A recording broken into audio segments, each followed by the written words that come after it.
আমি মুসলমান, আমারে নামাজ পড়তেই হবে। আমার যত কষ্টই হোক আমারে ফজরের নামাজ পড়তেই হবে, কারণ আমি তো মুসলমান। এই যে উপলব্ধি, এই বিশ্বাস কলিজা এটা বসা অনেক বড় নিয়ামত, অনেক বড় নিয়ামত।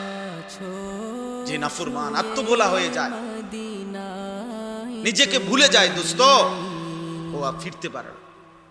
নুওয়াল্লিহি মা তাওয়াল্লা ওয়া নুসলিহি জাহান্নাম ওয়া সাআত মাসীরা।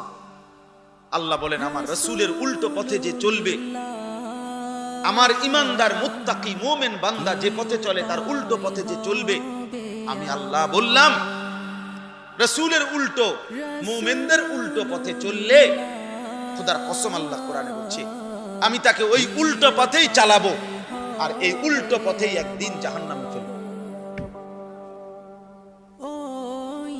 নুওয়াল্লিহি মা তাওয়াল্লা ওয়া নুসলিহি জাহান্নাম ওয়া সাআত মাসীরা।